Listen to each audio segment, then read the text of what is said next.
This little book is called Your Time is Now. It seems like everyone's waiting for that perfect time, and that time is right now.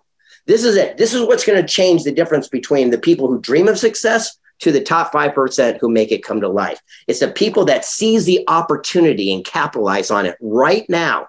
They're the people that we're going to be telling the stories about tomorrow. Understand this. One of the greatest ahas is the biggest millionaires, business franchises, iconic figures came from the roughest of times.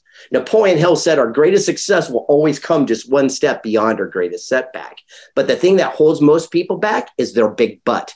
I don't mean the one they're sitting on. They go, I'd go do that too. But, and it's that but that stops us. This little gem, we did 3 feet from gold. After that success story, I was doing secret knocking. A gentleman came to our event. His name is Frank Shankwitz. He's the founder of a nonprofit called Make-A-Wish Foundation. And I asked him a question. I go, Frank, I got to ask you a question. You're the founder of Make-A-Wish. What did you ask for? He said, what do you mean? He looked like I had 2 heads. I go, well, what did you ask for? You're the founder of Make-A-Wish. He goes, no one ever asked me. I said, what? I go, I want to be the guy that grants the wish of the founder of Make-A-Wish. You tell me what you want, you can have it. He says, well, I just want my story to be told so my grandkids will know I did something. So he signed over his life rights. And I said, Frank, I'm going to make it into a major movie. Just know I've never made a movie. It took 6 years. And when it came out in 2019, we were on the ballot for the Oscars, and now we're trending worldwide. But the moral, the message, the takeaway, this is for everybody.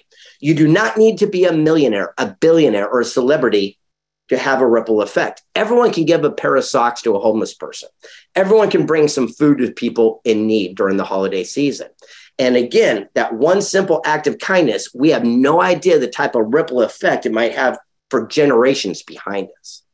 After 3 feet from gold, Napoleon Hill, when he passed away, was going to do a book called Success and Something Greater. Never got a chance to because he passed away. So they let Sharon Lechter, who wrote Rich Dad, Poor Dad with Kiyosaki, and I do it together. And we interviewed amazing people, but here's my message for this one.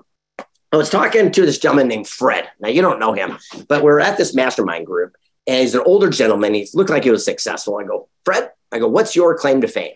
I go, what did you do to become successful? And he goes, I invented the jet ski.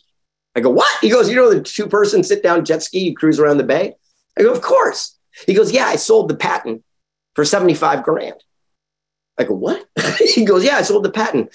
And he turned around and started talking to someone. I tapped him on the shoulder. I go, Fred? He turned around and said, he goes, yeah. And I go, do you know that that's $1 billion brand? Have you ever heard of Ski-Doo? He goes, of course. He goes, it's my pride. When I'm driving down the freeway, I see one pull behind a truck. I go, there's my idea. I go, but that's got to eat you alive that you sold it for just 75 grand. He says, no, you don't understand. He said, at that moment, that 75 grand was all the money in the world to me. He said, I was about to lose the family estate that's been in my, family name for generations. He goes, I got the mortgage caught up. I felt like $1 million. He goes, I got my employees caught up and I paid my back taxes. He goes, I had something called free time. Didn't even know it as a grown adult. He goes, I went through the attic and started digging around and I found these little metal die-cast cars. I used to play with them as a kid. He goes, a buddy of mine's in NASCAR, so I put his number on the side and I gifted it to him. Well, the other drivers saw it. They wanted their own car, so I started doing them for them too. Eventually, NASCAR came to me and just bought the rights for $151 million. He goes, sometimes as an entrepreneur, we need to do ourselves a deal in order to get us through to do another deal.